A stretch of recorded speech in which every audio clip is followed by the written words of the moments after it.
Assalamualaikum warahmatullahi wabarakatuh. Perkenalkan, nama saya Muhammad Abdi Rahman dari kelas 21 dan absen 22. Saya ingin meremedi geografi bab 1 dan bab 2. Yang bab pertama ialah perkembangan ilmu geografi. Geografi berasal dari bahasa Yunani, yaitu graphein yang artikan lukisan dan geo yang mengartikan bumi. Berarti geografi adalah ilmu yang menggambarkan atau mendeskripsikan tentang bumi. Definisi geografi. Geografi adalah ilmu pengetahuan yang mempelajari perbedaan dan persamaan geosfer dan dengan menggunakan pendekatan ke lingkungan dan kewilayahan dalam konteks keruangan. Definisi geografi yang benar yaitu ilmu yang mempelajari persamaan dan perbedaan fenomena, baik fenomena fisik maupun fenomena sosial, yaitu interaksi manusia dengan lingkungan fisiknya yang terjadi di ruang muka bumi, serta mencari hubungan terkaitan karena adanya interaksi antar fenomena tersebut. Jenis objek geografi. Objek material. Objek geografi berkaitan dengan substansi materi yang dikaji. Dan objek formal. Objek geografi berkaitan pendekatan dengan cara pandang yang digunakan untuk menganalisis substansi materi. Lalu ada objek material geografi, yaitu litosfer, atmosfer, hidrosfer, biosfer, dan antroposfer. Dan ada objek formal geografi yang menurut Peter Haggett. Yang pertama, pendekatan ke ruangan atau pendekatan spesial. Yang kedua, pendekatan ke lingkungan atau pendekatan ekologi. Ketiga adalah pendekatan kewilayahan atau pendekatan kompleks wilayah. Lalu ada aspek geografi. Aspek geografi terdiri dari dua aspek geografi, yaitu aspek non-fisik atau kajian dari manusia dan aspek fisik dari kajian alam.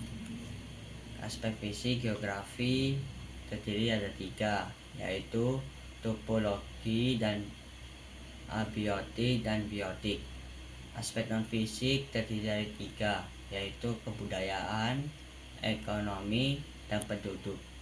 Lalu ada ruang lingkup geografi menurut Reinhard Moppe. Yang pertama, persebaran dan keterbatasan penduduk di muka bumi. Yang kedua, interaksi manusia dengan lingkungan fisiknya. Ketiga, kajian terhadap kerangka regional dan analisis wilayah. Lalu ada geografi fisik, mengaji fenomena alam. Yang kedua, geografi sosial yang mempelajari tentang manusia sebagai topik utama serta interaksinya dengan lingkungan fisiknya. Yang ketiga, geografi regional, kajian kondisi suatu daerah atau wilayah secara khusus. Yang keempat, geografi teknik, memerlukan pengetahuan atau keahlian teknis untuk menyelesaikan permasalahan. Lalu ada cabang ilmu geografi terdiri dari 6 ilmu, yaitu penginderaan jauh, kartografi, geografi kependudukan, geomorfologi, klimatologi, biogeografi.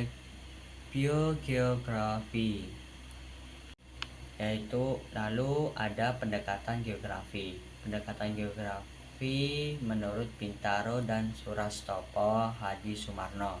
Yang pertama, pendekatan ke ruangan, analisis atau cara pandang geografi yang menekankan ruang sebagai kajiannya, meliputi persamaan, perbedaan, dan persebaran pengguna ruang. Yang kedua, pendekatan ke lingkungan, analisis atau cara pandang geografi dengan menerapkan konsep ekologi. Contohnya, kondisi sungai yang kotor dapat menyebabkan banjir di sekitar wilayah sepanjang aliran sungai. Yang ketiga, kompleks wilayah, pendekatan geografi yang dilakukan secara penyeluruhan dengan menggabungkan antara pendekatan ke ruangan dan pendekatan ke lingkungan. Lalu ada konsep geografi yang terdiri dari 10 konsep. Yang pertama, konsep lokasi. Konsep lokasi adalah konsep utama yang digunakan untuk mengetahui letak atau posisi fenomena geosfer. Lalu ada lokasi absolut. Lokasi absolut adalah letak atau lokasi yang terlihat dari garis lintang dan garis bujur. Sifat tetap, tidak dapat berpindah. Lalu ada lokasi relatif. Lokasi relatif adalah letak atau lokasi yang terlihat dari daerah lain di sekitarnya. Lokasi relatif dapat berganti-ganti sesuai dengan objek yang ada di sekitarnya. Lalu ada konsep jarak. Jarak membahas sejauh dekatnya suatu objek yang ada. Jarak terdiri dari dua konsep, yaitu jarak absolut dan relatif. Jarak absolut atau jarak mutlak dicirikan dengan adanya satuan ukur seperti meter dan kilogram. Jarak relatif adalah jarak yang tidak pasti, biasanya diukur dengan satuan waktu. Jarak relatif dipengaruhi juga oleh moda transportasi yang digunakan. Lalu ada konsep keterjangkauan. Konsep keterjangkauan atau aksesibilitas adalah kemudahan untuk mencapai suatu objek.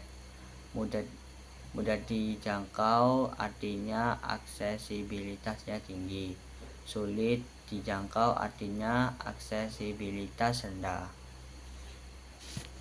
Lalu ada konsep morfologi. Konsep morfologi menunjukkan bentuk muka bumi sebagai hasil dari tenaga endogen dan eksogen, seperti dataran rendah, dataran tinggi, dan pantai.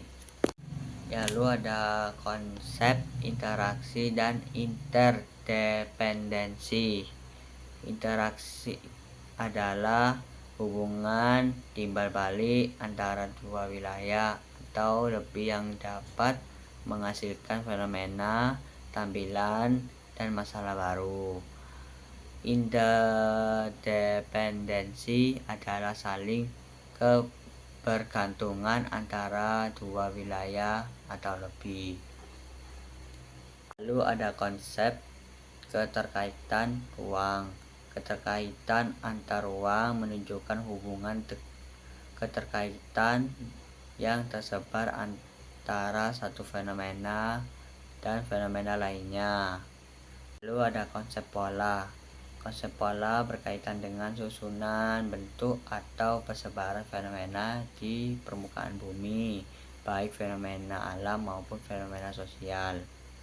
Lalu ada konsep aglomerasi.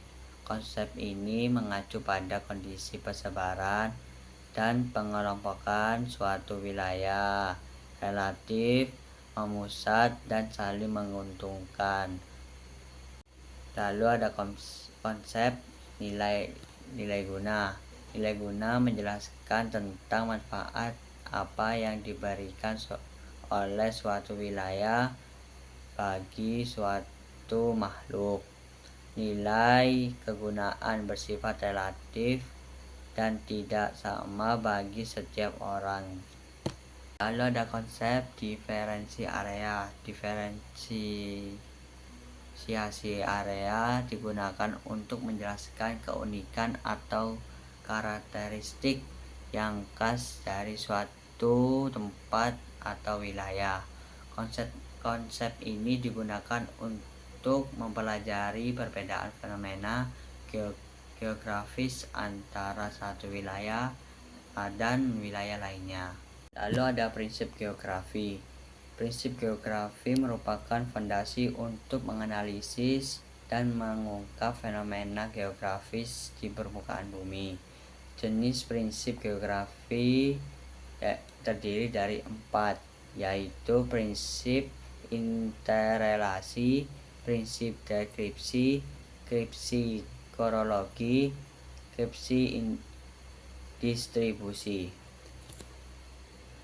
Prinsip distribusi. Prinsip ini berkaitan dengan persebaran fenomena geosfer dan fakta yang tidak merata di permukaan bumi.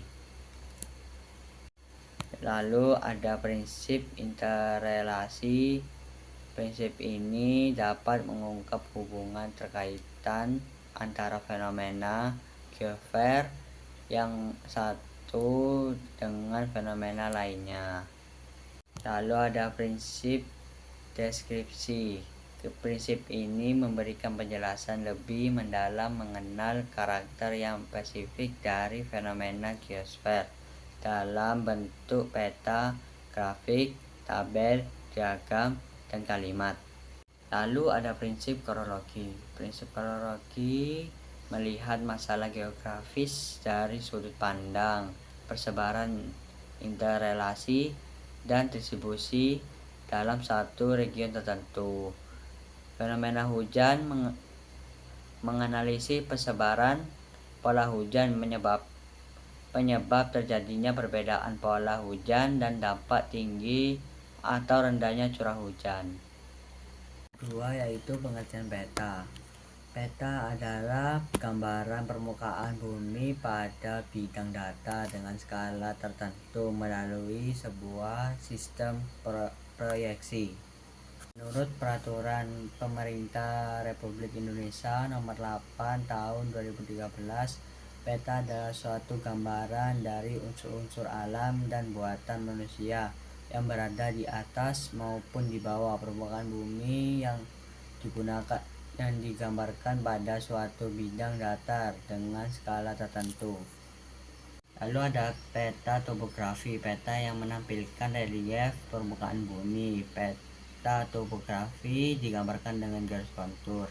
Ciri-ciri garis kontur ada 4, yaitu semakin dapat jarak antar garis menunjukkan relief semakin curam. 2. Semakin jarang jarak antar garis menunjukkan relief landai. 3. Garis kontur yang bergerigi menandakan terdapat lembah atau depresi. 4. Garis yang sangat rapat menandakan terdapat patahan. Contoh peta tematik. Peta persebaran kabupaten penduduk di Indonesia, setiap warna mewakili jumlah penduduk tertentu. Peta persebaran suku bangsa di Indonesia, setiap suku bangsa diberi simbol warna yang berbeda. Peta skala terdiri dari 5, yaitu peta skala geografis, peta kecil, peta skala sedang, peta skala besar, dan peta kadaster. Yaitu ada fungsi peta menunjukkan posisi atau lokasi di permukaan bumi, menggambarkan fenomena dan bentuk di permukaan bumi, memperlihatkan ukuran luas dan jarak di permukaan bumi, menyajikan informasi dalam konteks keruangan. Jenis proyeksi peta yaitu peta azimutal, menggambarkan bidang data sebagai bidang proyeksi. Garis bujur sebagai garis lurus yang berpusat pada kutub. Garis lintang digambarkan dalam bentuk lingkaran yang konsentris mengelilingi bumi. Seluruh permukaan bumi jika digambarkan dengan proyeksi ini akan berbentuk lingkaran. Yang kedua ada proyeksi kerucut, menggunakan bidang kerucut sebagai bidang proyeksi, cocok untuk memproyeksikan daerah lintang tengah. Garis lintang berwujud garis lingkaran, sedangkan garis bujur berupa jari-jari. Proyeksi silinder menggambarkan bidang silinder atau tabung sebagai bidang proyeksi, cocok untuk memproyeksikan daerah khatulistiwa. Dapat menggambarkan daerah yang luas. Makin mendekati kutub, makin luas wilayahnya. Daerah kutub yang berupa titik digambarkan seperti garis lurus. Proyeksi peta berdasarkan posisi sumbu simetris bidang proyeksi. Yang pertama, proyeksi normal. Sumbu pola bumi berimpit dengan sumbu bidang proyeksi. Yang kedua, proyeksi miring. Sumbu pola bumi membentuk sudut dengan sumbu bidang proyeksi. Yang ketiga, proyeksi transversal. Sumbu bola bumi tegak lurus dengan sumbu bidang proyeksi. Lalu ada proyeksi tanglet atau menyinggung. Bidang proyeksi menyinggung permukaan bola bumi. Yang kedua, proyeksi scan atau memotong. Bidang proyeksi memotong permukaan bola bumi. Proyeksi peta berdasarkan ketentuan geometrik yang dipenuhi, yaitu proyeksi equidistant. Jarak titik yang terletak di peta sama dengan jarak sebenarnya di permukaan bumi. Dan proyeksi konform. Besar sudut atau arah suatu garis yang menggambarkan di peta sama dengan besar sudut di permukaan bumi. Yang ketiga, proyeksi ekuvalen. Luas permukaan bumi yang digambarkan di peta harus sama dengan luas sebenarnya di permukaan bumi. Proyeksi Mercator. Proyeksi Mercator termasuk jenis proyeksi silinder normal. Banyak digunakan untuk membuat peta dunia. Hasil proyeksi baik dan benar untuk daerah sekitar ekuator. Distorsi semakin besar jika mendekati daerah kutub. Lalu ada keterampilan dasar membuat dan membaca peta. Keterampilan dasar membuat peta. Peta yang baik adalah peta yang pembuatannya mengikuti kaidah-kaidah kartografi. Dalam kaidah kartografi terdapat komponen-komponen peta yang harus dipahami oleh pembuat peta, yaitu kartografer. Lalu ada komponen-komponen peta. Peta umum, peta isi yang menggambarkan wilayah dan fenomena yang ingin disampaikan. Yang kedua, judul peta, memberi informasi yang tentang isi peta. 3. Orientasi arah, menunjukkan arah suatu lokasi atau wilayah, biasanya menunjukkan arah utara. Lalu ada legenda atau keterangan. Legenda atau keterangan merupakan penjelasan mengenai arti dari simbol yang digunakan dalam peta.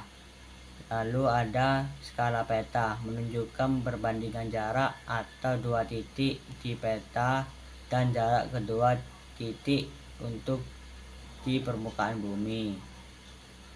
Dan ada inset peta, peta kecil tambahan untuk memperjelas posisi wilayah yang ada di peta utama. Dan garis bujur dan garis lintang. Garis lintang dan bujur menunjukkan koordinat lokasi suatu wilayah. Lalu ada sumber dan tahun pembuatan peta, menunjukkan sumber data yang digunakan untuk pembuatan peta. Lettering, sumber tulisan bermakna yang terdapat pada peta. Gunakan ukuran huruf yang proporsional. 2. Judul peta ditulis dengan huruf cetak besar, tegak, dan ukuran yang paling besar dari ukuran huruf yang lain. Ketiga, nama unsur air seperti sungai, laut, dan teluk menggunakan huruf miring dan berwarna biru. 4. Nama tempat ditulis dengan huruf tegak. 5. Sebaiknya tidak terlalu banyak huruf di dalam peta jika informasi padat menggunakan simbol huruf. Contoh peta jenis tanah Provinsi Kalimantan Selatan. Lalu ada toponimi, tata letak, pemanasan unsur geografi. Nama kota atau desa diletakkan menempel di wilayah kota atau desa tersebut. Nama sungai terletak di sebelah kiri sungai dan searah dengan aliran sungai. Nama samudra atau laut ditulis di samudra untuk laut tersebut. Nama pelabuhan dinyatakan dengan huruf diletakkan di atas laut.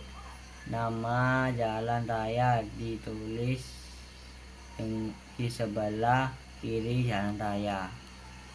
Dasar peta yaitu yang pertama hijau, kuning, dan coklat menggambarkan bentuk relief muka bumi. Yang kedua biru untuk menggambarkan semua perairan, baik perairan laut maupun perairan darat. Yang ketiga warna merah dan warna hitam untuk menggambarkan jaringan jalan dan menampakkan sosial budaya. Yang keempat putih untuk menggambarkan penampakan es dan wilayah yang tak termasuk pembahasan wilayah utama. Lalu ada proses pembuatan peta. Yang pertama mengumpulkan data seperti peta dasar dan data pendukung lainnya. Yang kedua melakukan pemetaan dengan cara digital atau menggunakan komputer dan manual atau menggambar dengan tangan. Yang ketiga menyajikan data yang diperoleh pada dengan peta baru yang sesuai dengan kaidah-kaidah kartografi. Usaha untuk mempelajari atau mengetahui penampakan yang ada melalui simbol-simbol yang ada di peta. Lalu ada bentuk simbol. Simbol titik menunjukkan posisi atau lokasi dan identitas dari unsur yang mewakilinya. Yang kedua, simbol garis digunakan jika unsur yang mewakilinya berbentuk garis. Yang ketiga, simbol area atau luasan menampilkan unsur-unsur yang berhubungan dengan suatu luasan. Ada interpretasi, kenampakan bentang alam dan bentang budaya. Kenampakan unsur-unsur geografi yaitu bentang alam, suatu bentang di permukaan bumi tanpa mengaruhi manusia, misalnya pegunungan, laut, dan sungai. Yang kedua, bentang budaya, suatu bentang di permukaan bumi yang telah menerima pengaruh manusia, misalnya jalan raya, pertanian, dan pelabuhan. Contoh interpretasi kenampakan unsur geografis. Peta infrastruktur Provinsi Riau menunjukkan bintang budaya, salah satunya adalah unsur jaringan jalan. Dengan menginterpretasikan simbol-simbol pada peta dapat diketahui wilayah yang memiliki akses mudah dijangkau. Manfaat peta. Beberapa manfaat peta ada 3, yaitu bidang pertanian, menentukan wilayah yang sesuai untuk suatu lahan pertanian tertentu.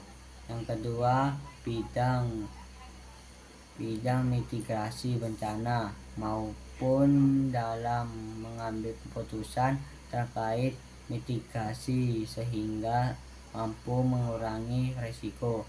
Yang ketiga, bidang tata ruang, berperan dalam perencanaan tata ruang, membantu menentukan struktur ruang dan pola ruang suatu wilayah.